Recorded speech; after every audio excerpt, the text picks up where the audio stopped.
It's time for Pod of the Dead.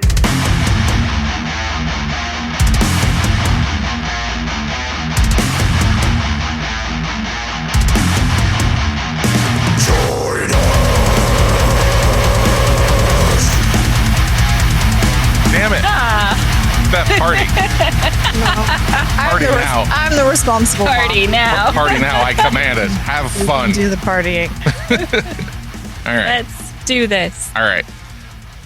Welcome to Pod of the Dead. I am your host, Nicholas, and with me, as always, are the ladies, Stephanie and Natasha.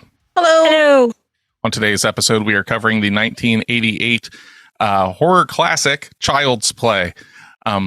This was our homework for this week. And girls, what is your history with Chucky and this film? Childhood trauma Oh, yeah. that has since been squashed, so that's kind of cool. Yay! But yeah, I knew of it as a small child and avoided it at all costs. Here we Yeah. are.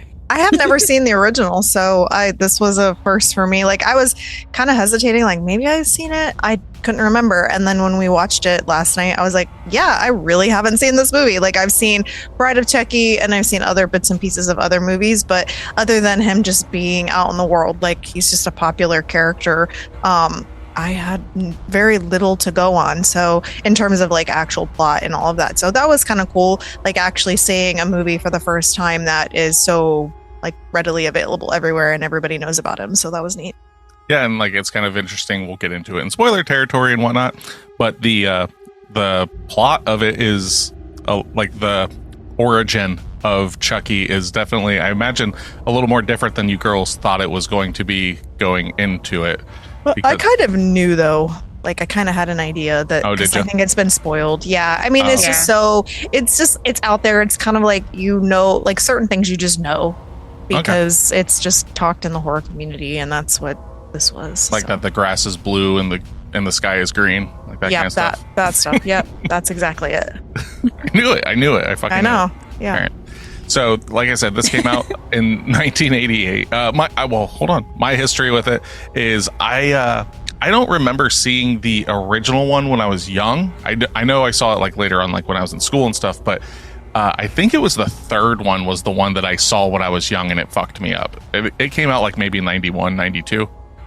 And it still follows Andy's character and everything. Like the whole first trilogy is Chucky and Andy, and he's older in that one, so it wasn't so much the creepiness of a doll hunting down a 6-year-old child as much it was just creepy that it was a fucking doll killing people. Mm-hmm. But yeah, I remember it being creepy because it was one of those things that Chucky and Freddy were huge in Freddy was huge in the 80s, but even like the holdover into the 90s and stuff. So like I vividly remember going to like fairs and stuff like that, and there being like posters like in booths that you could win, and it was always of like Chucky and Freddy, and that shit like fucked me up when I was a kid because you like want to go play this thing and there's that motherfucking like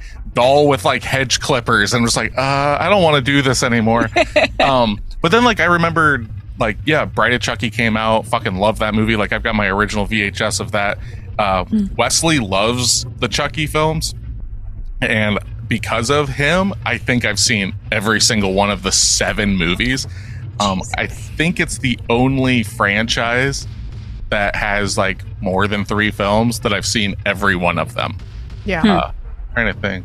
I'm not going to hold. You've seen all the Scream movies, probably. I haven't. I have not. Oh, okay. I have not seen 5. I think it is.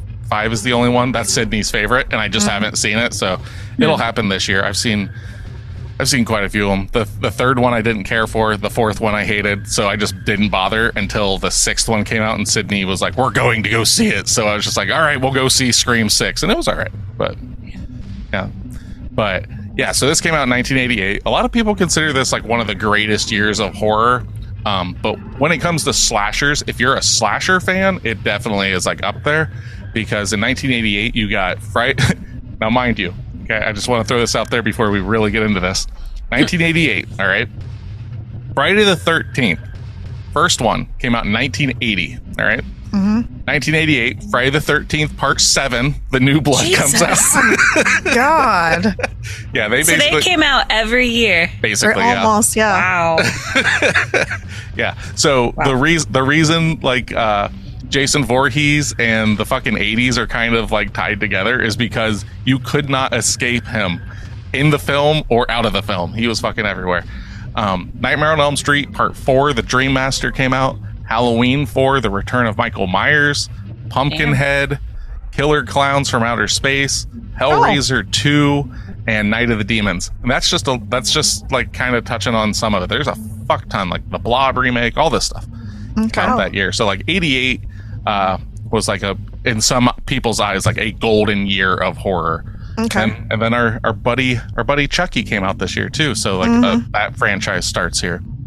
But so in 1988, what do you think this budget was for a slasher? Oh my God. In 1988 with what they had, because like realistically this movie it has some, but it doesn't have a lot. It's mostly practical effects. So I would be remiss to say that it's all practical effects. I would say Except probably the lightning. Storm. Yeah. The lightning. Yeah, that stuff. But like everything else, yeah, I would say it's mostly practical effects, which is cool. Especially like the rubber hands and stuff. That was neat. I'm gonna go low. I'm gonna go like 4.5. 4.5 million. All right, Tasha. Work through it. 7 million. 7 million. So, my research showed like this is very rare. I don't see this very often. Is like from this number to this number. So like its budget was like disputed, I guess. So we're just gonna take the average between the two. We're gonna say it was $11 million. Oh wow, that's expensive as okay. fuck. Okay. You gotta understand the animatronics, especially in '88, the amount of animatronics and how well they were done in this film. That shit can't be cheap. Like I can only imagine. So. It's still weird to me that we watch some movies that are like, even when they have practical effects and they're like really fucking cheap to make. And then you get movies like this. And I know this is a bigger budget film. I get that. But like, because it's like an MGM movie or whatever. Yeah. It's like, so obviously they have a bigger budget behind it. But like, that's still like a huge difference in money. It's insane. Well, like, I mean, wasn't Buffy made for 7 million? Yeah, let's bring it back to Buffy. That's our frame of reference. I know, every time. I know. But then you think of like The Void, and then you think of other movies that have really cool like special effects, and like they're not even in the same wheelhouse in terms of like their actual overall budget. So it's just crazy to me what you can do with so little and then so much. Well, there's also a difference between a passion project, if you're going to use The Void, where that's a film that was basically like crowdfunded and everything, and then this is a studio film. Yeah. So a lot of that budget was just personal loss of like man hours and stuff like that, where, you know, Child's Play, they're not going to do that. It's like, this is your money, make the fucking film, get it out. We want it out this time. Yeah. You know? Yeah. So, Okay, so what did it make? I don't know. You tell me. Great. You said it was okay. I'm going to say 37 million. All right. Okay. Tasha just fucking went through something over there. I think she just downshifted. She's like, I fucking hate having to guess. We suck at this shit. This is so hard, and yet it's just an arbitrary number. Yet I can never settle on one. Whoa, No. $1. It's like there's They made it's $1. like there's some logic behind it, but there never is. I know. What did you say, Seth? I said 37. 37. I'm gonna say 56 million. Okay. You girls are definitely like getting it around there. $44.2 million. Okay, so we're in the middle. Okay, that's cool. You girls are you guys are getting really good at closing the net in on people. Yeah, so 40. So if 4 times its budget, so that's pretty good. Yeah, I mean, obviously it did well enough that like 2 years later is when the sequel comes out. So they like I said, they ended up making 7 movies, and they now have a television series. So Chucky is definitely a beloved character. And Yeah. I think But why is he so beloved? Is it just because he's weird and he's a doll? I think I mean, it's like the I iconic think piece of Chucky. that. I don't think it's so much that. I think Chucky lives and dies the same way that Freddy does. It's funny that I mentioned that because Chucky being played by Brad Dourif the entire time, that like sarcasm and his attitude and stuff, especially as the films go on, like once you hit Bride of Chucky, it's definitely more into comedy territory and stuff. But just that sarcastic, like one-liner stuff and everything, I think that has a lot more to say about it other than just a killer doll, because the Chucky franchise has so much more love for it than, say, the Puppet Master, which Puppet Master has fucking more movies than that. Puppet Master's got probably like 10 movies. But did that also come out in the 80s? Yeah, I want to actually say that the first Puppet Master, I want to say predates this, but they're completely. I think it was like 84, 85. Yeah, they are completely different, like in the sense of like their origins and stuff like that. So No, I was just thinking, like, we have Jason, we have Freddy, we have Chucky. All of these, they're like still in horror. In the horror zeitgeist now. So I was wondering if it's just something about the mid 80s, like slashers that just span the test of time. The big thing about it is so I think it's 1978 is when the first Halloween film comes out. So you get Michael Myers. That's our first American like masked slasher and that's before Leatherface. No. But Leatherface isn't like viewed as a slasher because it's an entire family. Oh, okay. You know, you've got the Sawyer family and everything. Okay. So I mean, like, he is definitely a horror icon. Like, but they just rope him into the same fucking lineup with all of the other. Oh people. yeah, I mean, it's a definite horror. Like, you put him on the Mount Rushmore of horror characters. Yeah, but it's always with the slashers. Yeah, I mean. Realistically, I mean, you could classify him as that, but I mean, Leatherface isn't the only thing in that movie. Yeah, but like Ghostface is another one they put on that pedestal. That's a slasher. That's a slasher. And so like when I think of like slashers, those, and then obviously occasionally they'll add like Sam to the list. Well, you'll see him hanging out with them sometimes, but it's not usually. It's usually Ghostface, Leatherface, well, who else? Jason. Freddy, they'll also Chucky. throw Pinhead in on that. Oh, that's the one. Yeah, and that's not a slasher. Not a slasher, you know. Oh, okay. That's true. But yeah, it's just horror icons. But like, Halloween comes out, and then like a couple years later, you get Friday the 13th, and then they're pumping those out every fucking year. And then New Line Cinema's like, we gotta fucking make a film, so they bring out Nightmare on Elm Street. And the big thing is, in the early 80s, the MPAA didn't have like the parents didn't freak out quite yet, so they were able to be super violent and everything. Then the MPAA comes in, they fucking shut down a lot of the gore and everything. So that's where, you know, Freddy Krueger starts to shine, because it's a lot more about the character. The kills are cool, but the character, like Robert Englund, just exudes like charisma and everything. And it's the same thing with Chucky. You know, Chucky comes onto the scene. Granted, the first film, he doesn't really start talking or anything until about 40, halfway. Yeah, it's like halfway, 45 minutes into the film. Yeah. But it sticks with you. It's almost like Beetlejuice, which came out the same year. Beetlejuice is only on screen like 12 minutes, I think it is, in that entire film. Wow. But Michael Keaton's fucking like charisma, his character work and all that stuff just sticks with you. And it's the same thing, like Brad Dourif's voice and the animatronic work in this. Like the first time that, I'm not going to spoil anything, but like when he reveals himself to somebody, you know, like just how chaotic that scene is and everything. It's just really like, oh shit, this is a lot more than I thought you would get, especially in 88 with just a rubber doll and someone doing some voiceover work. Yeah. But yeah, so a little bit to, since we've covered 1988 a bit and stuff, I'd like to kind of give you guys a little bit on the actors from this film and like what else you may know them from.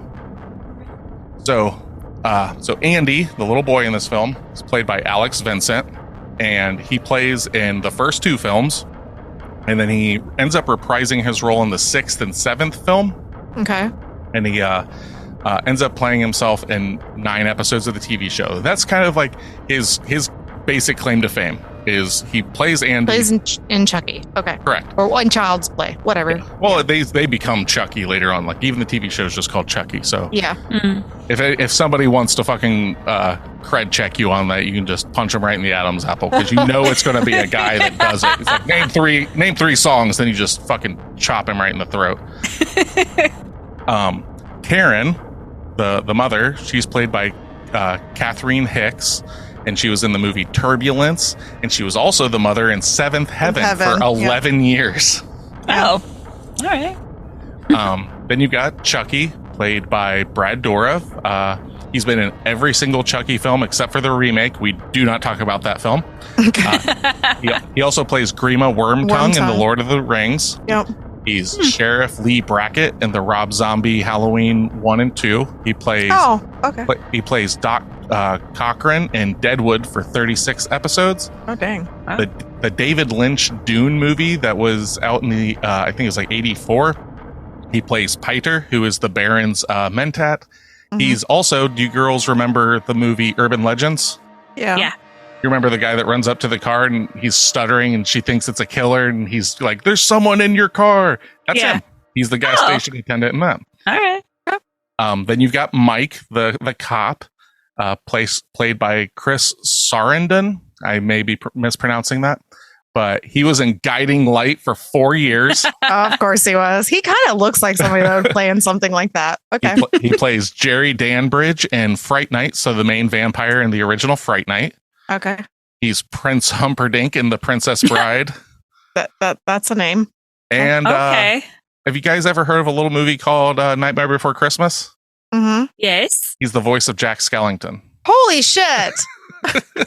Really? Not the singing voice. Yeah.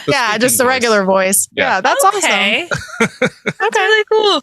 And then Don Mancini, he's Mr. Chucky. He's the guy that wrote the films and stuff. He's written every Chucky film and the TV show, excluding cool. excluding the remake. He also wrote an episode of Channel Zero and an episode of Tales from the Crypt and the movie Cellar Dweller, which was under a different name. And he then also went on to direct the 5th, 6th, and 7th installment of the Chucky franchise. Okay. Cool. So he's just Chucky's his thing. Yep. Yeah. That's cool. Literally, like him and Alex Vincent, the boy who plays Andy. That's it. Like, we do That's cool. Chucky.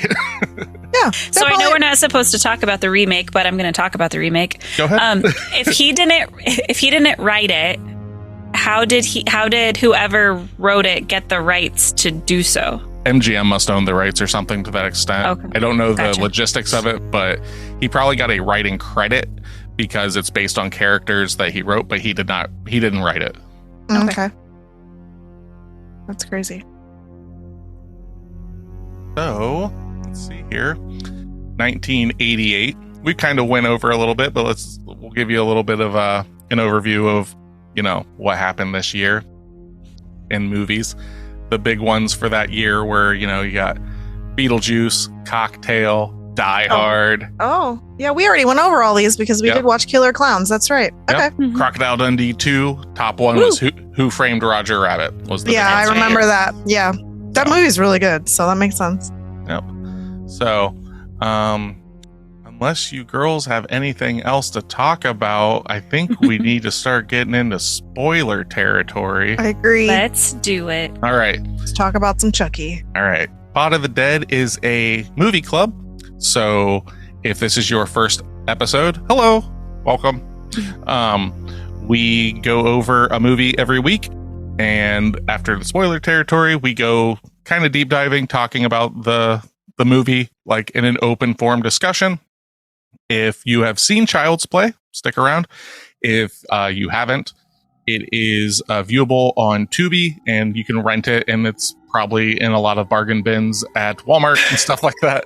You could probably buy like a multiple pack of yeah. the movies at Walmart for $10 or something. Yeah. I know the 7 movie bundle's like $30 on Amazon because I used to own it, but I was contemplating buying it specifically for the podcast. But then when I found out it was on Tubi, I was like, I'll just watch it on there. Yeah, it actually wasn't that bad. Like there was like maybe 4 or 5 commercials. It wasn't bad. Yeah, so it was a lot better than I expected. Mm-hmm. in that sense. But if you haven't watched Child's Play, check it out. But if you want to continue listening on to find out what our homework is, check back in the last like 10-15 minutes of the episode, and that's when we'll be giving out homework for next week's episode. Yep.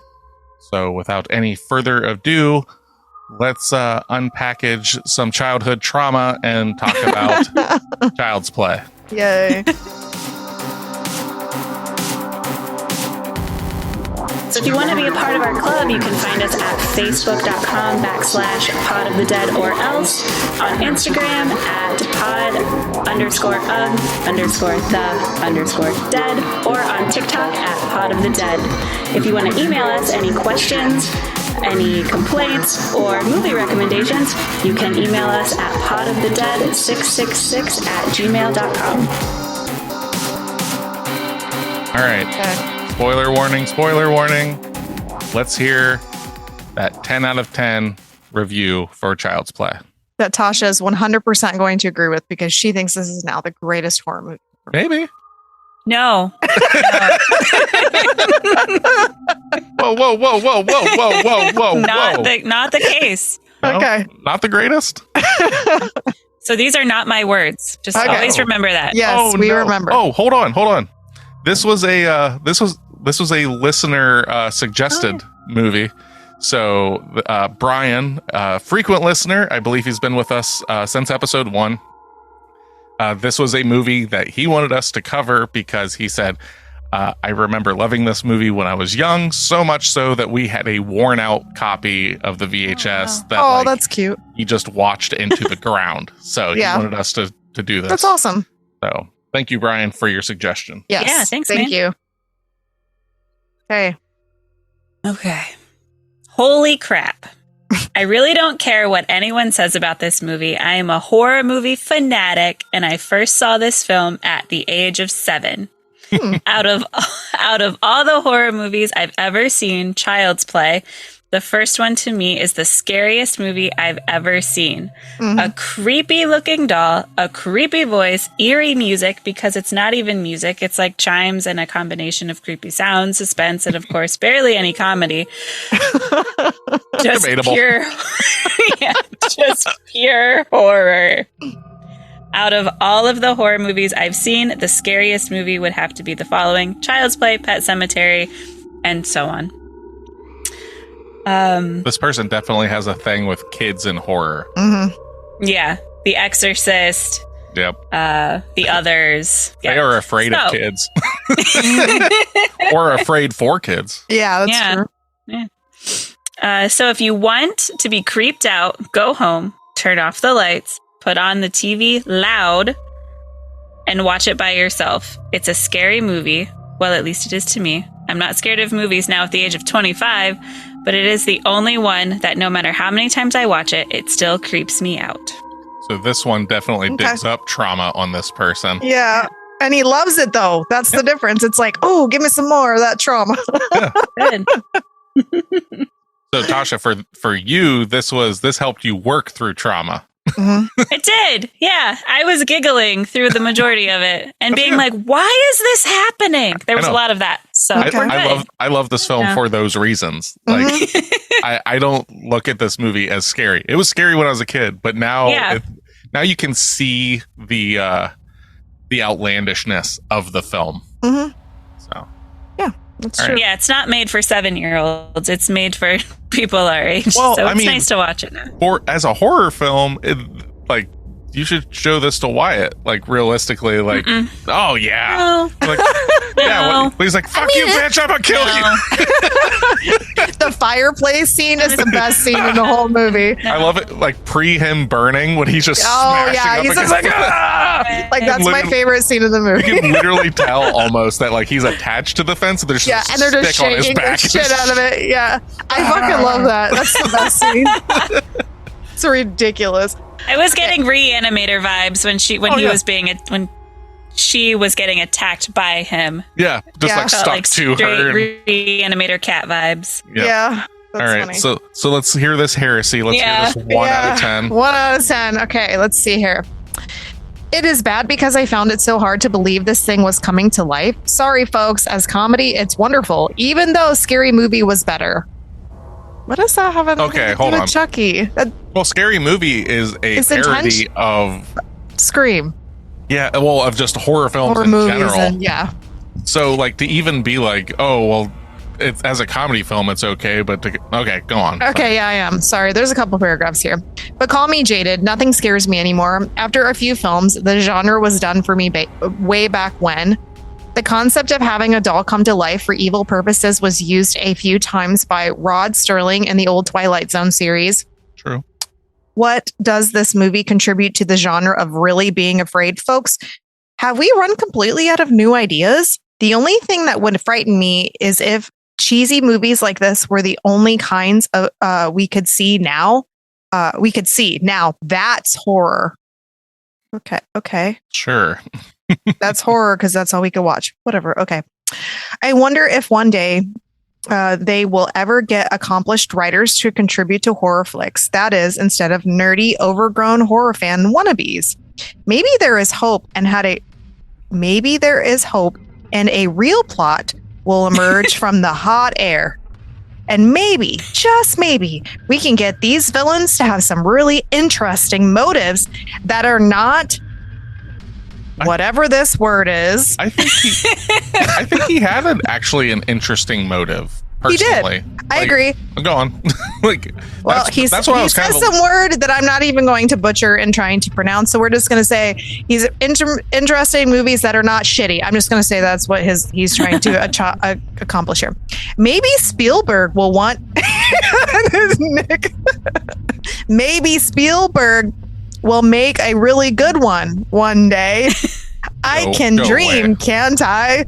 No. See, he wants Spielberg to make horror movies. I mean, he did. He made Jaws. I'll give him that. So he ruined the beach for everybody. Yeah. But God, unless you're Wyatt, he just roots for the shark. I think that's what you're supposed to do. That's what we're supposed to do. Yeah. The shark is trying to save people from fucking melanoma. Okay, he's just no, you're gonna get sun poisoning. Get out of the water. I'm just trying to help you. I have no hands. I only have teeth. So this guy makes a review because he doesn't like horror movies, and he's shitting on all horror movies because they're not written in a way that brings him joy, which means he should just probably not watch fucking horror movies because, dude, that's not your thing. Now, here's the thing. That was one of 3 reviews. That was it. Oh, there was shit. Only 3 1-star reviews for this film. So, okay, that makes sense. So, like I said, somebody had to be heard. Yeah, somebody's got to be a fun sucker. Yeah. Not to be somebody who doesn't like horror movies because they don't scare them. Yeah. Okay. They don't really scare me most of the time either. No, it's just it is what it is. I mean, like, you have to go if you go into this movie a curmudgeon and you're just like, this better do the thing, and it doesn't. Like, I mean, I don't want to hang out with you anyway. Like, if you can't have a good time or something, like, I mean, there are films that suck, but like, I can't imagine somebody seeing this movie and just not seeing a redeeming quality in it. I agree. Except for the fact that, like, they're just like, I don't like horror films. It's like, then don't review it. Like, you already have this preconceived notion of what, like, because I'm not going to get on there and start reviewing Hallmark Christmas movies. No, because Nick fucking hates them, even though I watch them all the time. So it's fine. You're allowed to. Yeah, you're allowed. I'm allowed to like what I like. Yeah. Yep. I'm not here to yuck anybody's yum. Yeah, and that's just weird to me. It's like, this movie, like, when you're watching a slasher film as a whole, I do not understand, like, the majority of them, what you expect. You're not going to get this, like, really deep developed emotional connection to characters. Like, this isn't an A24 film that is like, you have to follow every little bit and piece in order to understand it. Like, these are kind of popcorny movies in the horror genre. That's what I consider slasher films for the majority of it in this realm. They tend to follow, like, a color by numbers sense of the tropes and stuff like that. Like, you're going to have your final girl. Andy is our final girl. I mean, I guess you could say Karen is our final girl also. Because, like, realistically, nobody that you end up, like, actually, like, connecting with in this film, nobody dies. Like, no, it's all like side characters die and stuff like that. Like, well, didn't we count? There was like 3 body count, like 3 people died in this movie. Or was it 4? I saw online it said 6, but I was having a hard time actually counting the 6. So I'm not gonna. I know like the voodoo guy. Yeah. The getaway driver, the doctor, Those Maggie, like the babysitter. Those oh, are the the babysitter. Yeah, that's true. Yeah, so 4 that I can can come up with. So Yeah. it said 6. It was also on IMDb. So who fucking knows? Yeah. Unless there's like a different version. Like, is there some version that we didn't see and there was another kill in it? So maybe that's a different thing. Because sometimes that happens. Because we watched a different ending to 1408 than Tasha. So sometimes that happens. Yeah, that was weird. I know. All the rats in that giant house explosion. Did we count all of them? Yeah, maybe there was just 2 rats in there that we didn't count. That's true. So, so Chucky's full name, I should have thrown this at the beginning, but his full name is Charles Lee Ray, as we know. Yeah. It's derived from 3 notorious killers. We have Charles Manson. Yep. Lee Harvey Oswald, the assassin of JFK. Yeah. And James Earl Ray, the assassin of Martin Luther King. Oh, that's really smart. That's where the name comes from, is they took all that stuff. Okay. Another little tidbit before we start actually like getting into it and stuff. So Catherine Hicks, the lady that plays Karen, the mom from Seventh Heaven, and Kevin, I believe it's pronounced Yager. I'm probably butchering it. He's the creator of Chucky. He's the one that made the doll and all that stuff. Okay. They met on set and were married a year later. And so love can happen on the set of a child like getting hunted by a doll movie. Yeah, that's funny. That's cute. I was just trying to bring some love into this, guys. I knew that you girls would love it. Girls love love. Andy loved love. Yeah, and Andy loved Chucky in this movie. Well, until like towards the end, but he really did love him. All right, so I'm gonna set the stage for this. Okay. Okay, girls, what did you think of Andy, played by Alex Vincent, in this film? Oh, I did not like his voice. You didn't like the little boy's voice? Talk too slowly. Oh, okay. I did not like the little boy. Wait, is that who we're talking about? Yeah, the little boy. You said Alex is the little boy, yeah? Andy. Played by Alex Vincent. I did not like him. Okay. I love him. I thought he is a phenomenal child actor. I loved him so much. He was so cute and endearing, and he seemed so sweet, and I liked him. And every time he was on the screen, I was like, "Oh, poor Andy! I love you so much." I wanted to save him myself. I will say though, there's one spot towards the end of the movie that I thought he did a really good job when he's with the doctor. That part broke my heart, but otherwise, I had a really hard time watching him. Okay. Yeah, it's like usually Nick hates the kids in the movies, but I think Nick might actually like this one. I like Andy in the film. Like, I think he does a serviceable job. He acts his age. Like that's the problem that we've had in previous movies, like the Silent Hill movie, The Exorcist. For this, it's like, this is a very believable, like when they're like saying that he's 6 years old, it's like, yep, this about fucking pans out. And then watching him on the fucking subway and stuff, riding around with Chucky, I'm just like, somebody help this kid. Why is he riding the subway? Yeah. But, so yeah, like we were talking like the kills, you know, like there's like 4 that we can count as 6.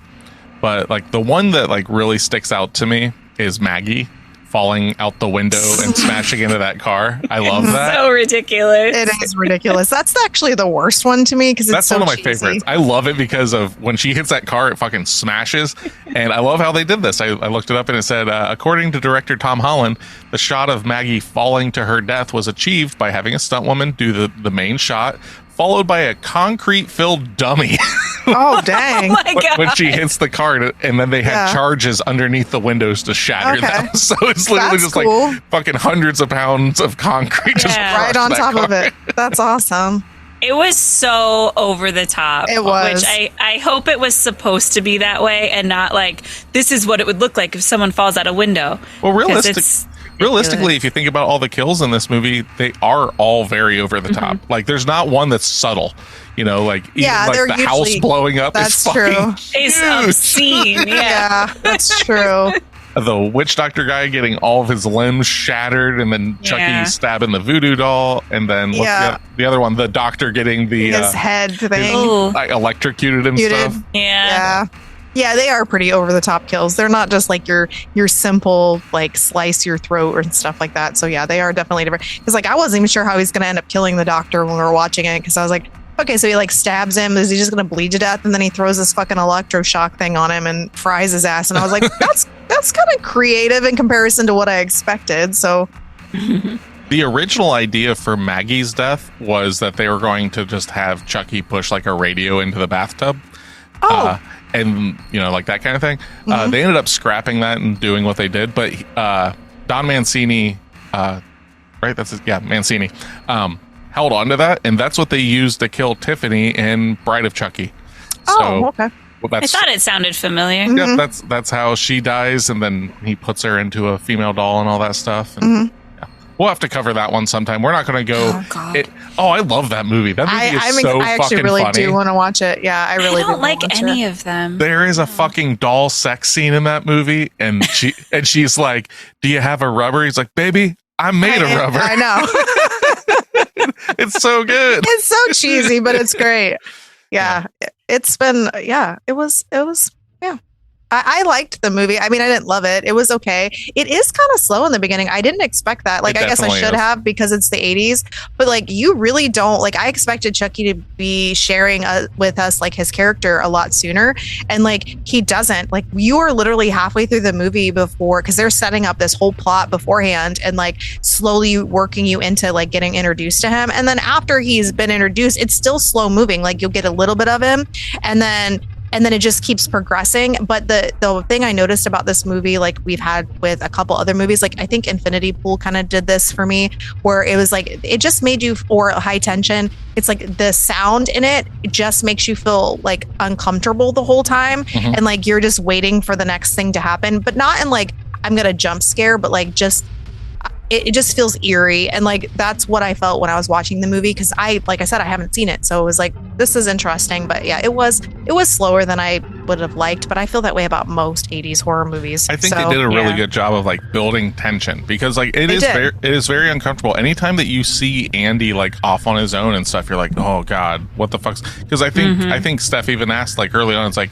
is he going to kill the child? And I just kept my mouth shut. I was like, because I didn't know anything. Yeah. I don't want to say anything. I don't want to tell you how anything goes down, you know.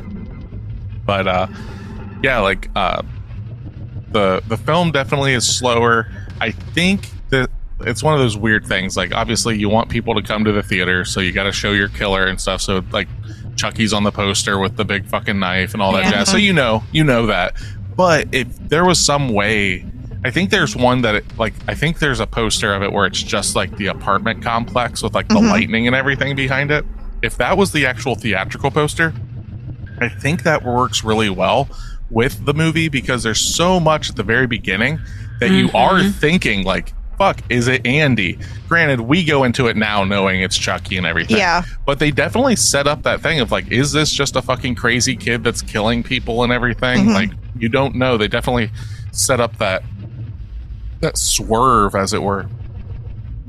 Yeah, I liked it because like Andy is dressed like him, so like they dress him similarly because he's into the good guys or whatever it's called. Yeah, and like they wear the same clothes. They're also the same size relatively, so I really liked that component of it. I thought that was really smartly put together, like especially with like the footprints on the countertops, and he's wearing the same kind of like bottoms on his pajamas. I thought that was really cute. So like it made more sense. Like they really did as a whole for this being like, as it's pretty cheesy in a lot of ways. Yeah. Being a like, it was really thought out, those parts. I think even with like the voodoo doll, like how are you going to kill this dude? And like he's like, you know, we're just going to make it make sense this way. And yes, it's cheesy, but at the same time, it does fit into the storyline, however fucked up way it does. Well, that's the thing. Like, I forgot, like, not this time, but like, it'd been a long time since I'd seen it. And I forgot, like, I knew that, like, oh, you know, Charles Lee Ray puts his soul into the body and everything. But I forgot, like, how much of it was, like, actually, like, this voodoo ritual thing about this god and everything, like, that they kind of worked to it.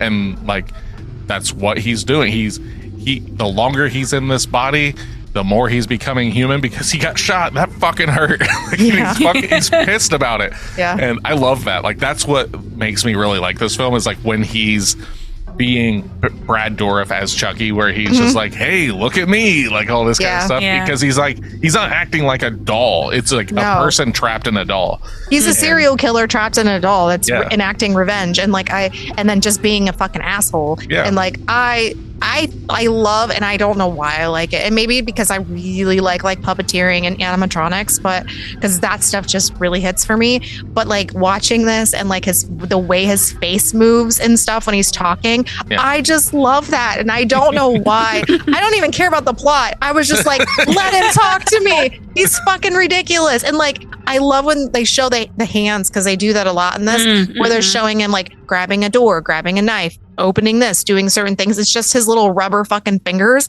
And I'm just like, this is so clever. Because like, you have to understand, like, they have to make sure this works and like it looks realistic, but because they can't every single time make him do everything as an animatronic, because I can't imagine how much time that would take. And so like when he's burning, I'm pretty sure that's a little person. Yes. Yeah, because there's multiple times in this film that it's actually like anytime you actually see him like running and stuff, it's either a child, and I can't remember who it is. I want to say it's the daughter of Kevin, the guy that created it. It's someone's daughter. I can't remember who it is. Okay. In a costume, or it's a little person. Like when it comes to like, the burning scene, or like running, jumping up on stuff. It's just a little person with the mask. There are scenes that, like, if you know that and you're watching it, you're like, I can see that that's a mask, but it's a really good one. Yeah. I didn't pick up on that. Yeah. I could tell with the burning scene. Yeah. But yeah, I fucking like this movie. It's not that I'm like the world's biggest Chucky fan or anything, but every time I watch a Chucky film and I hear Brad Dourif's fucking voice coming out of it, I'm like, God, I fucking love these movies. I know. It's not because of the plot. It's just him. Like, it's no different. Realistically, it's no different for me than watching the Nightmare on Elm Street films. Are all those movies good? God, no, not all of them. There's a few really good ones, but like, what does it? Robert Englund being on camera, fucking being Freddy. Like, it just his fucking his snide comments and the way he acts and everything just does it. I don't give a shit about the kids. Kill all those fuckers. I don't give a shit.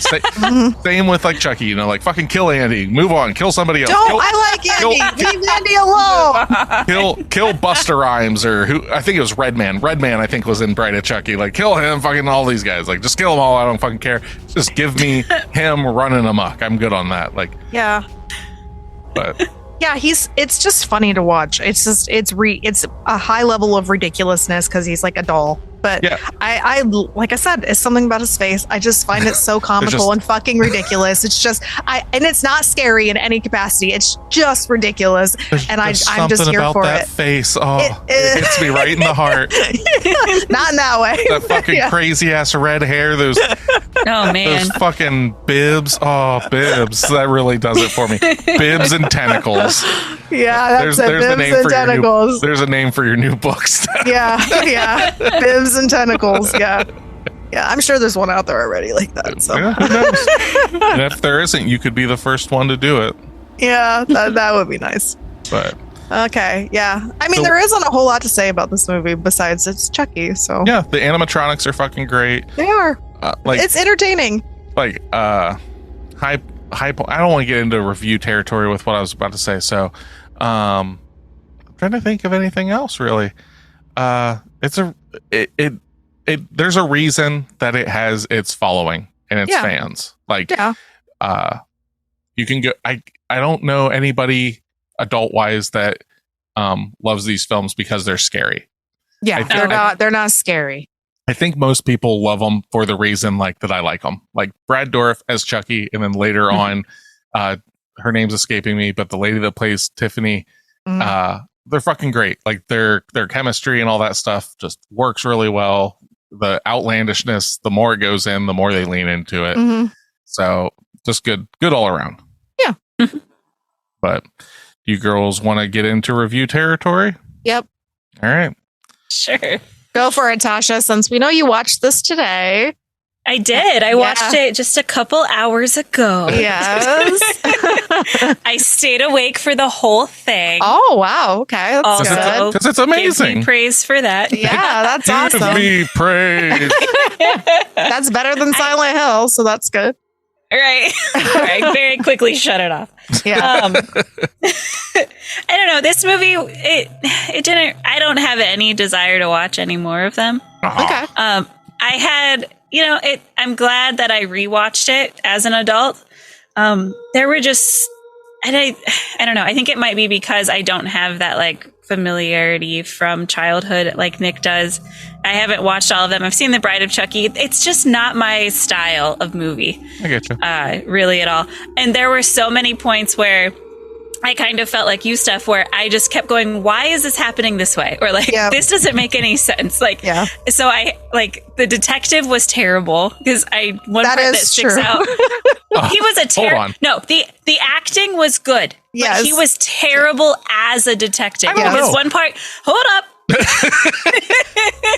One part glaringly sticks out at me because I remember him saying like, oh yeah, I've been to Charles Ray. What's his name? Charles Lee Ray. Been to Charles Lee Ray's apartment and there's nothing there. And you walk into the fucking apartment and every wall is covered in murals. Like you could have taken a lot from that. So that's one part that I really didn't like. Also, his driving skills are terrible. Why can't you put your foot on the brake when you can put your foot on the gas? The brake pedal gets removed. He took the brake pedal off. Yeah, Chucky takes like the actual pad of the pedal off because he's trying to push on it and it's just the arm. Before that, his foot like just goes straight to the gas. Yeah, because he's like stuff like that, trying to get away from the thing in the back seat, trying to stab him in the balls. Right. That was so funny. Oh my god, that scene is so ridiculous. It's one of those things. There is no way that scene is not made for gags. Like that. Oh my god, it is so funny. Because at that point, like let off the gas, fucking throw that bitch right into park. And get the fuck out of there. No, we're gonna gun it. Yeah, we're gonna gun it down this New York fucking alleyway and fucking smash into everything. And we're like half a second away from being like, whoa! I know. Yeah. And that's exactly that sound you made was the sound I describe Maggie falling out of the window. She gets hit in the head, and instead of just like falling over like she's passed out, it's a out the window. That was dumb. Dives out the window. Just dives. Right. Maybe 20 stories will save me. I got hit with a toy hammer because it's not even a real hammer. It's the toy hammer that Andy was using that he got for his birthday. Yeah. I love it. Which is perfect size for Chucky. Yeah, fuck yeah. Yeah. So, I mean, that's really... It was just a lot of like, this doesn't make sense, or why is this happening? Just, I mean, quintessential 80s movie, I should expect it. True. But as far as my like for this movie goes, I'm sorry, guys. I'm giving it... I'm going to give it a 4.5. Boo! Okay. Boo! That's better than I expected. You should feel bad. Boo! I'm yucking your yum. Boo! No, I think I'm yucking your guys' yum. No, it's fine. No, see, the movie didn't hit for me like that. So there is no universe that I watch this as like fucking Hall of Fame for Tasha. Yeah, exactly.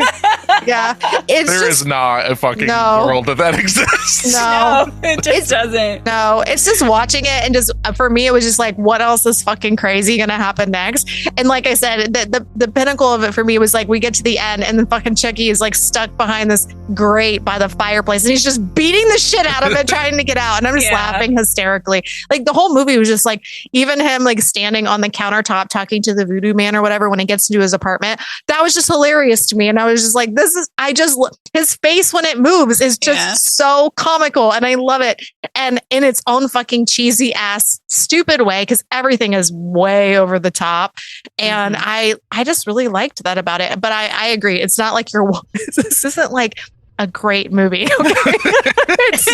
It's a good time though. It's a good time. It is. I mean, fair. If you can get past the first 20 minutes, because realistically, like the first 20 minutes of this movie is boring as fuck. Like I was just like, are we going to get to something now? Are we going to get there? Are we going to get there? Because like they had no reason. Realistically, she could have just bought the doll from the fucking store, and we could have cut out that entire scene. It was $100. We're trying to explain that, you know, this is a hardworking mom that's trying to do well for her son, you know.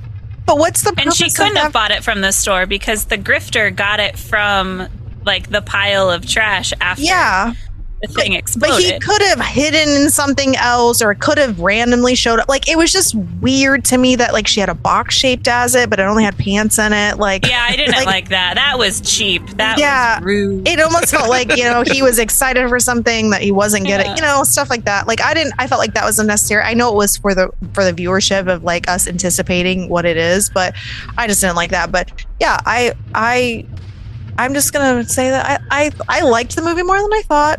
It wasn't great. It's not a great movie, guys. It's really not. It's not. No. It's not.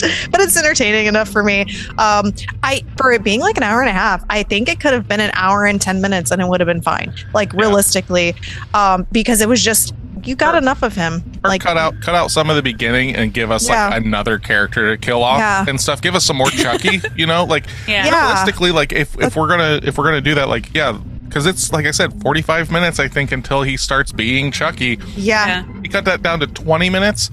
Give us another 20 minutes in the film of him running amok, causing problems. I'm there for that. Yeah, me that's too. why there are 6 other ones. And a television series. That's true. Like I said, I'm going to give this movie a 5.5. I felt like it was something I would watch again, like if I wanted to, but I can't think like I could give it more than that, because it's not great. Okay, it's just not. I do have a question though. If that beginning part were tightened up and everything, and they did kind of like what I said, would it be a higher score?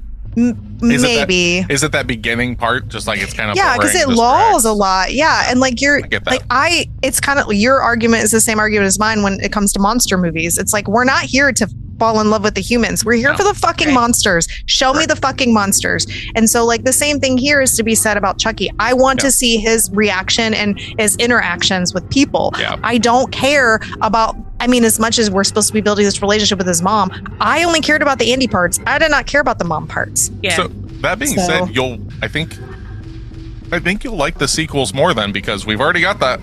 Now it's just out of the way. Fucking causing problems. Yeah, I would be willing to watch most of them. I think I've already seen Bride of Chucky. It's been a really long time. I really liked that movie when I watched it originally. It's really funny. Like I said, something about the way Chucky's face moves, I can't fucking explain it. It's ridiculous. Something about that face and those bibs. I know. I can't help it. I don't know what it is, but what you got in them bibs, boy?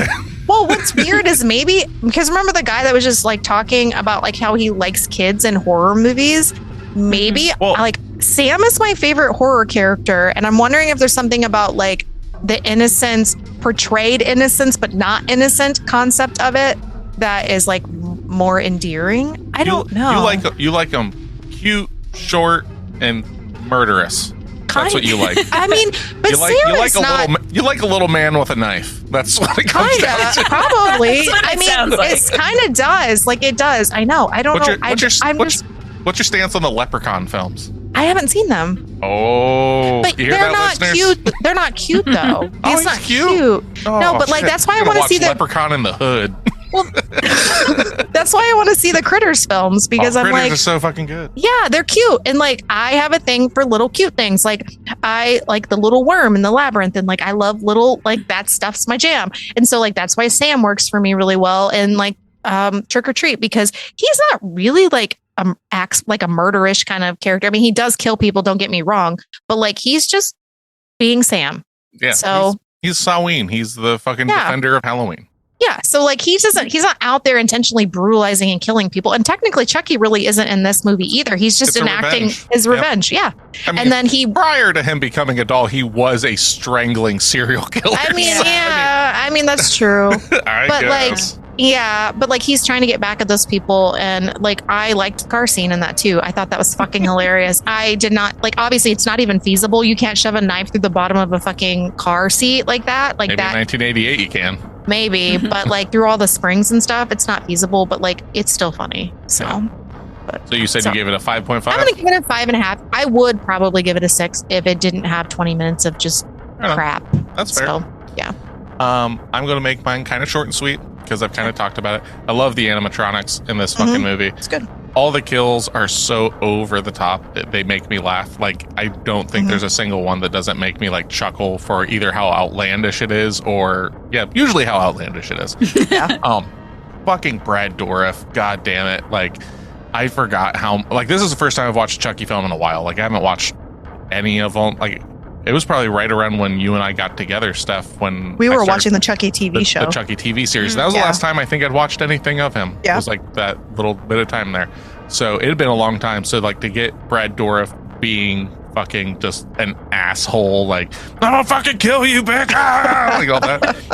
And if you get a chance to watch that scene with the Spanish dub, it's so much funnier. Like, if you think that's ridiculous, like, there was a clip of it, like, making the rounds on the internet and stuff, and it's so fucking funny because his voice is so much lower in the Spanish dub. He's like, and like just so fucking just like it's great. Anyway, all that being said, I'm going to actually give this movie 0.5 points extra for the trauma it caused Tasha. Oh, okay. But she's healed now, so that's good. Yeah. Good for her. Good for her. Yeah. No, I'm not giving anything extra for that. But that, I think I think that's funny that, like, you worked through it. You worked through your trauma. This is a therapy session for you. Yeah. I faced it head on. Yeah. That's right. But specifically, like, for Brad Dourif, he definitely gives it I give it like 0.5 extra because of him and everything. I'm giving it a 6.5. Okay. Like, I really if that beginning part was tightened up and everything, because I 100% agree with that. I understand that you need to see the relationship that Andy makes with him and everything, because that does make it a lot more impactful and stuff. It makes it sadder. It makes it scarier if it needs to be, if it plays that way for you or whatever. But yeah, if that was tightened up, I could see myself giving this a 7. Like, if that were tightened up and we got some more Chucky in the end. Yeah. But I feel very comfortable giving this 6.5 because I know where it goes, and I know that I like, Bride of Chucky. Like, I would definitely give that a higher score than that. So, because that's my favorite of the series. But yeah, I give it a 6.5. Okay. That's fair. I think that makes us have a passing grade. What is it? Just barely. Okay. It gives us a 55. Okay. See? Yeah. You will more than likely like this film. Probably. I think more than likely, if you know what you're getting in for. It's like, I have a hard time. Somebody's like, so what's the movie about? It's like, well, it's about this doll that goes around killing people. If you're going to watch this movie and just, like, arms crossed, be like, about it, you're already going into it not expecting to like it. But here's the thing. I don't even think you need to give anybody an idea of what this movie is. If you say Child's Play, they're going to know, oh, it's Chucky. Yep. You already have that. I'm talking about, like, even from the time that it came out, or if you're just not aware of Chucky, anything. It's just like, this is what the movie is about. And then play ball. It's kind of like when they were saying, like, Killer Clowns from Outer Space. It is what it is. It's in the fucking title. If you're not into it from there, you're not going to be into it. I mean, and that movie was really fucking outlandish too. Like, realistically, like, it was crazy. I mean, that one was a little bit more creative, realistically, like, because it's Killer Clowns from Outer Space, and that was just fucking batshit crazy. But I would say to me, the way they're made, I mean, they came out the same year. I would say, like, the feel of them is similar in that way. Like, they have, like, a specific, I think it's just the time period. Realistically, if it wasn't the language in this, I would definitely suggest you to show it to Wyatt, right? Because, like, even the kills in this film, outside of the voodoo doctor, they're like, there's not a lot. Mild. They're pretty mild in comparison to a lot of stuff. True. But yeah, it's just the fuck you, bitch, I'm gonna fucking kill you kind of stuff is definitely, I get it. I get some people have problems with that. To me, that's just a collection of letters. It's just a word. It's not so much the cursing as it is the trauma. The doll coming alive. That's the part of it. Then you just show them the documentary of, like, how it was made and everything. Like, that's how I got past all of that with Wes. Is we watched Face Off, like, not the Travolta film, but the television series. I mean, I showed him Face Off too. I mean, Nick Cage, buddy. That's neither here nor there. That's the other podcast. That's the Rage Cage cast that we cover all the Nicolas Cage movies. Yeah, that's maybe that's a Patreon show. Who knows? Yeah. But he's everywhere. He is. Yes. He's in a lot of good stuff. Anyway. Yes. Like, this movie's good, especially for being the beginning of a franchise. I think it's really strong because, like, if you hold it compared to, like, the first Friday the 13th is meh. The first Nightmare on Elm Street is all right. The first Halloween is. I think most people. I'll throw my credibility out the window if like how dare you. The first Halloween, I think a lot of people love it mostly because of the history.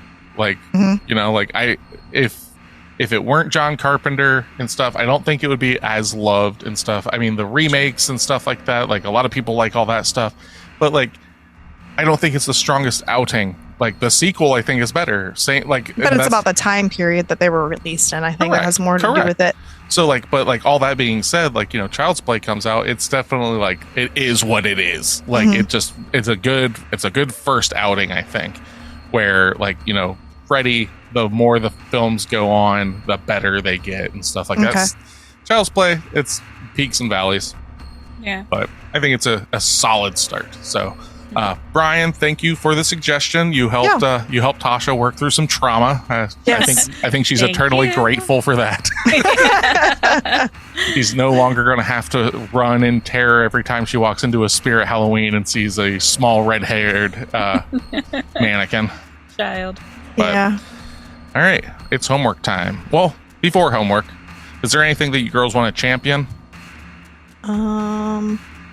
I'm sure I started watching season 4 of Blown Away on Netflix now that I have Netflix back. What the fuck I love that show. I love it. Is that the glass blowing show? The glass blowing show. Oh, so it's not the prostitute competition? No, oh my God. No, sorry. That makes you sad. I know.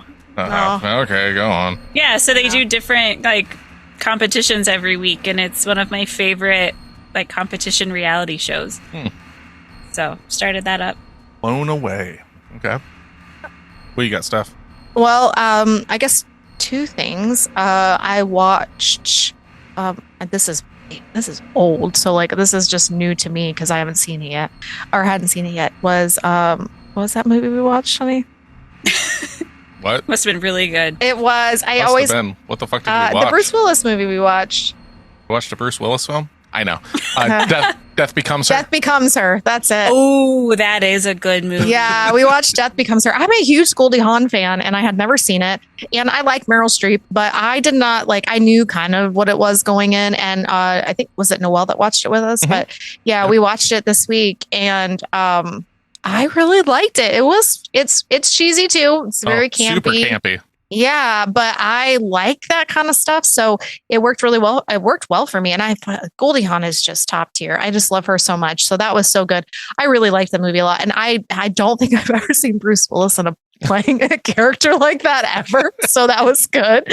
Spineless. I know. And he's balding and he's oh wait, it was just crazy. And I obviously that movie's weird, but it was good. I liked it. It was very 80s-esque, but I liked it. It was good. And then I read a book this week. No tentacles. Sorry, guys. But it's a vampire. I know. Boo, no tentacles. Boo. Yeah. So this book is called Your Coffin or Mine, and it's about a woman who falls in love with a vampire. And it's actually kind of a sweet romance. I did not expect that going in. It's definitely this guy, they have this back and forth in the beginning of it. And it's the first book from this author, at least under this pen name. I'm assuming she has another one considering how it's written. But the cover's really cute and it's cartoony, and I really liked it. It was cute, and there's other characters like Frankenstein's in it, and we have a werewolf in it, and we have a Jekyll and Hyde. So I think the whole series is eventually going to be each of them getting their love stories, which I really appreciated about it. It was written really well. And I'm reading some other books. I think this one I'm reading right now is about a spider. But I'm getting weird stuff now. Oh yeah, because all the tentacles weren't weird. No, but spiders. Weird. I've never read a spider one yet, so this is going to be interesting. I read a snake one. Now we're on to spiders. So yeah, that's what we're doing. So it was called Your Coffin or Mine, and I liked it. It was 4-star. wasn't a 5, but it was good. So that's what. My championing is, I'm just going to cover one. The band Mutilation Barbecue put out their new album. Yep, Mutilation Barbecue. Okay. Love it. From Ohio. Yeah. Death metal cool. boys from Ohio.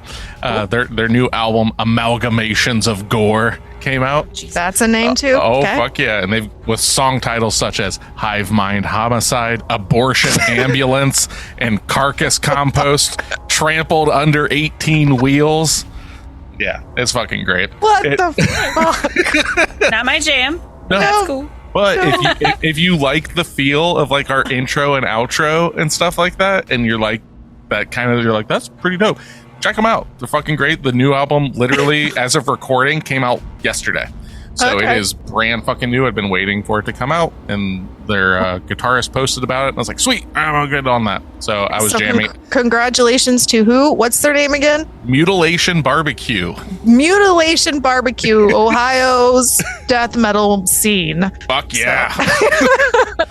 Making Ohio boys proud. That's right. That's hilarious. But yeah, so that's what I'm championing. That's what actually, if you remember at all this morning, Steph, when you walked out into the living room and I was hanging out with the dogs and there was music playing, that's what I was listening to. Oh, okay. At 9 o'clock, 10 o'clock in the morning, fucking just death metal. Just but the death metal's in our house or in the car. So all the time. I know. So yeah, it's either that or like Incubus. I know. Like, it just kind of sways. I'm like, oh, I'm going to listen to like Cattle Decapitation, and now I'm going to listen to some Amigo the Devil. You know, like, yeah. you got to have a little bit of both. Balance. Yeah. Yep. So, all right, it is homework time. Oh no, I'm nervous because I don't think I know what we're watching. Oh, well, I just actually posted up the schedule for the month. So it's not in order. It's just these are the movies that are coming to us this month. So, but we are going to be covering The Autopsy of Jane Doe. Oh, cool. Okay. So, Steph, you actually are familiar with this director because we just watched a film by, I can't remember his name off the top of my head because I haven't done all the research yet, but it's the same director that did The Voyage of the Demeter. Oh, well, the last Voyage of the Demeter, rather. I hope it's faster and smoother. I have seen this movie multiple times. Okay. I know Kylie fucking loves that movie. She thinks it's amazing. This is a good movie. That's all I'm going to say. Like, yeah, I knew she's been getting on me for years to watch it, kind of like she was with The Witch. You guys were right about that one. So she has her and I realistically with most things other than like I haven't watched the Conjuring universe because I've never seen any of those, but like she and I have very similar taste in movies. So I would say that if she really likes it, I'm probably really good too. So that's coming later this month as well, The Conjuring. So yeah, she likes that stuff too. So. If you haven't seen the post or whatever, that will be coming this month as well. Yep. So I saw the post. Yep. Okay, I did not. Oh my God. I never pay attention to shit. I'm so busy working all the time. I'm sorry. I'm sorry. I'm too busy not working, doing posts. You are working too. You're doing different things, but I'm in my own little world of creativity over here. So, but I'm just gonna go out on a limb. I'm gonna put my chips down and bet. Okay. I think this is going to be a widely liked film by the group. I really do. I do really think. I don't know. Tasha's usually one of us is either the outlier or it's me and Tasha. I will be blown the fuck away. I'm gonna guess it right now. Hear me now, listeners. Okay, we're listening. I'm a guess at the very minimum. Tasha's gonna give it a 7. Okay. Do you want to hear something? What's that? I've seen it before, and fuck. I fell asleep about halfway through. No! Oh my God, that's not a good thing. And I haven't gone back to finish it. Oh so shit. Oh well, so you don't know there's everything. That. I don't know everything. Fuck you, Tasha. But it was a fall asleep by Tasha moment. So. Okay. You fell asleep to fucking damn near every movie. Well, except for Child's Play. You've been good this year. She has been really good this year. Fallen asleep twice. Twice? I think so. Definitely Silent Hill. I didn't fall asleep. No, I she just just shut it off. She just had to rent it twice. Oh, Yeah. I thought she fell asleep. Okay, Yeah, so just No, spent I shut it $50. off because I had other things to do. you're like, so fuck just- this like movie. watch This paint movie is dry. shitty. That's great. I feel that way sometimes too. When we watched The Voyage of the Demeter, I was like, I can't believe I'm watching this movie. Like this it was movie, alright. it wasn't the greatest thing ever. No, but it was too slow. That's also the studio. Like whatever. Yeah. We're not going to. I know we're not doing that. Yeah. But, the director of Voyage of the last Voyage of the Demeter, he did Autopsy of Jane Doe, which I like. And then he also did another movie called Troll Hunter, which is fucking would you like awesome. to? Super cool. It's like a found footage film about people following a guy that works for like the government in like Norway, I think it is, that like deals with the trolls, and it's fucking it's really cool. It's like it's dope. But well, we're gonna watch it and then we'll see how that's I our feel homework. about it. And Tasha will I still think she stays awake, gets through the whole film and everything. I'm still holding at it. I think she's gonna get, remember this, Tasha, when you're watching this. Nick's like, Tasha's gonna give it a 7. 7. I think it's a 7 for you. See, now there's this part of me as your little sister that goes, Nick thinks I'm going to give it a 7, so I'm totally not going to give it a 7. If you walk in here and you're like, it's a 2, I'll be like, you're fucking up. You are just fucking up right now. There's the likelihood of her liking this less than what she just watched this week is probably slim to none. So that's true. Because I go through my head, like, not to give anything away about the story or anything. The actors in this movie, like the fucking acting's really good. I understand it is a slow movie in the sense, like, I understand that from like falling asleep, but I think the narrative of it as you get through it, and it's not super long. I think it's like an hour 40, somewhere in that. I don't think it's like a 2-hour movie. Okay. I think if you get yourself a nice cup of coffee and everything. You're funny. Yeah, I know. She's already told us this doesn't work. Just stand up the whole time you're watching it. Yeah, stand up, bright lights on. Yeah. Be good to go. Put it on, get on the treadmill and just kind of walk while you're watching it. Because like you falling asleep to the movie is it's not a fault of the movie. You just can't sit down and watch a movie without falling asleep because you are 10 times narcoleptic. We get that. Yeah. Well, like I really am just hoping to get my hands on another movie that we watched that I genuinely just love. Like it's been a while. Like I've liked what we've watched. I haven't hated anything, like hated it. I just didn't necessarily love it. So I am looking forward to possibly loving some more movies coming in the future. I'm not trying to oversell it. It's just one of those things. I know that. I think you girls will like this movie. Like because I'm basing my thought on the score on Tasha. Yeah. Or what, like how lenient and stuff I am with my scoring. Yeah. So like I'm like, oh, 7? 7's a good movie, you know, like, and same with 7 is technically like a really good movie. I would be surprised if both of you rated it less than a 7. That's how I look at this. Okay. By no means am I saying that like this is a 10 out of 10. It's just like I think that this is a film that you girls will like. So while we're just talking here, give me 3 horror movies that you would give a 10 out of a 10. The Thing. Did you give it a 10? Oh yeah, I think you might have. Evil Dead 2. I don't think you gave that a 10 out of 10. I did. I gave that was our first 10 out of 10. Okay. Look back here real quick. I know the Reanimator you gave. The Reanimator you gave really high. I gave it an 8. Okay. Because there's a lot of good parts about that, but it's also slow in a lot of parts and stuff. But yeah, okay. I don't know. 10 out of 10. I feel like I'm on the spot right now. There's some other movies. There's another movie that we're going to be covering this month that could possibly be in that territory. I just haven't watched it in a while. Okay, yeah, because like I can't think of any horror movie that I would give a 10 out of 10. But like I've given them some really high fucking marks. But that's the thing. It's like I'm only scoring my movies. Like I understand you guys don't. I'm only scoring mine against horror films. A 10 out of 10 horror film doesn't necessarily mean it's a 10 out of 10 film. It's just as a horror film, that's a fucking 10 out of 10. Yeah, you know, I get that. So that's kind of like I'm not going to compare The Thing to The Departed. Like like The Departed to me is a perfect film. Like legitimately perfect film. But like The Thing, I love that movie, and my love of horror makes it even more. So but because like for me, most of my 10 out of 10s would be like fantasy films. So like that's the reason why I was wondering. So, but okay. Last time, homework. If you just dropped in here at the end or whatever, we're gonna watch the Autopsy of Jane Doe. Yep. I believe it's on some streaming services. Nothing off the top of my head. Tasha, do you got anything?